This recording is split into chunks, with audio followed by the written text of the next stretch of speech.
শুভ দুপুর বন্ধুরা, রান্না করতে আসলাম। আজকে দেখো কাতলা মাছ রান্না করব।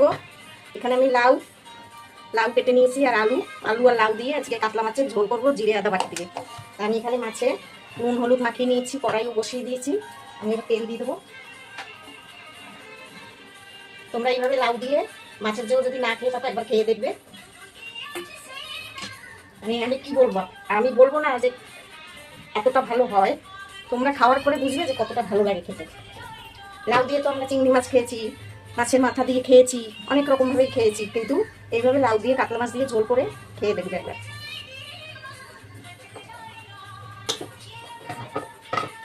তেলটা আমার গরম হয়ে গেছে, মাছটা দিয়ে দিচ্ছি।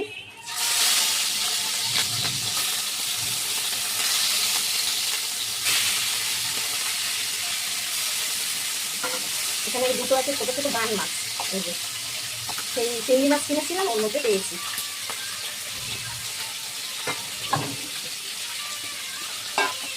মাছটা আমি একটু কড়া করে ভাজবো। মাছটা আমার ভাজা হয়ে গেছে।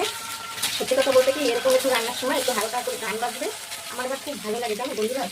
এরকম রান্না করবো, একটু গান শুনবো, খুব ভালো লাগে।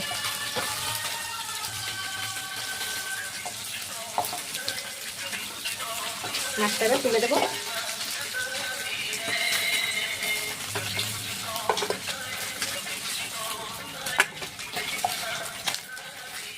মাছটাকে মানে লাউ দিয়ে যে একটু করবো, সেই কারণে একটু কড়া ভেজেছি। এই দেখো ছোটো ছোটো দুটো বান মাছ। এবার আমি একটু গোটা জিরে ফোড়ন দেবো, একটু গোটা জিরে ফোড়ন দেবো, আর অল্প একটু রাঁধুনিও দিয়ে দেবো। এবার আলুটা আমি আগে দিয়ে দেবো। আমার আলুটা ভাজা হয়ে গেছে। এবার আমি একটু আদা আর জিরে বাটা দিয়ে দেবো।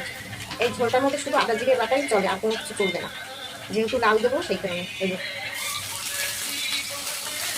এক দেবো না,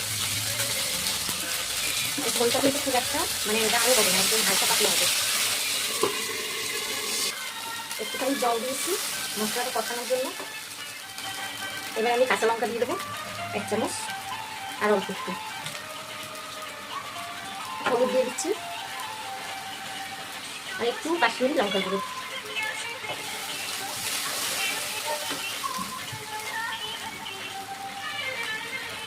স্বাদ মতো নুন দিয়ে দেবো।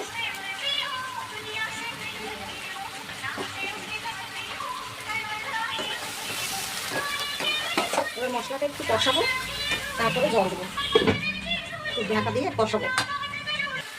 আমার একটু কষানো হয়ে গেছে, দেখুন একদম ভালো করে কষিয়ে নিয়েছি। লাউটা আমি যখন জলটা ফুটবে এই ঝোলটা, তখন আমি লাউটা দেবো। লাউটা ঠান্ডা জলে দিলে না শক্ত হয়ে যাবে। লাউ কখনো এরকম ঠান্ডা জলে দেওয়া ঠিক না।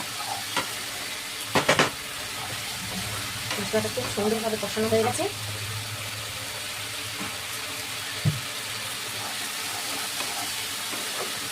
এবার আমি জল দিয়ে দেবো।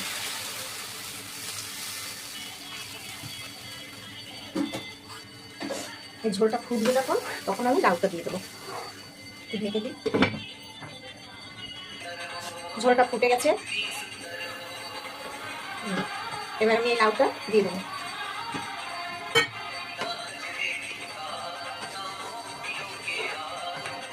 মাছটা আরো পরে দেবো, আবার এইগুলো যখন সিদ্ধ হবে তখন মাছটা দেবো। ঝোলটা আমার অনেকটা ফুটে গেছে, কি সুন্দর ফুটেছে। আলুটা আরেকটু হবে, তারপরে মাছটা দেবো। লাউ তো সিদ্ধ হয়ে যাবে তাড়াতাড়ি, আলুটা একটু সময় লাগে।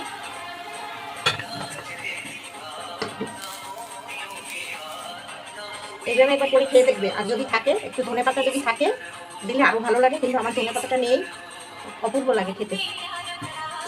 আমরা তো লাউয়ের ঝোল অনেক রকম ভাবে খেয়েছি, এইভাবে একটু কাতলা মাছ দিয়ে খেয়ে দেখবে।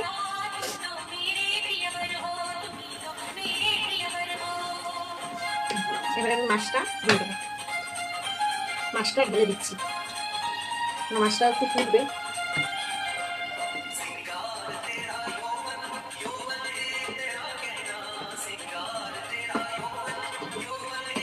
আর একটু ঢেকে দেবো।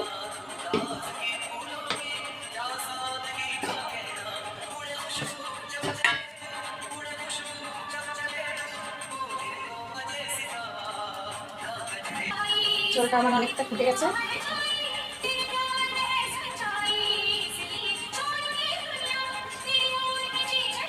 আর একটু সিদ্ধ হবে।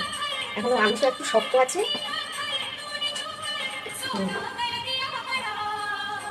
আলুটা একটু শক্ত আছে, লাউটাও একটু শক্ত আছে। কালারটা দেখুন কত সুন্দর হয়েছে।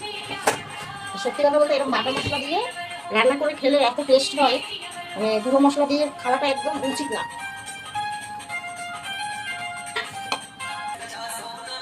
এটা আমার হয়ে গেছে, মাছের ঝোলটা আমি নামিয়ে দেবো। একদম গলে গেছে লাউটা পুরো, কত সুন্দর হয়েছে ঝোলটা।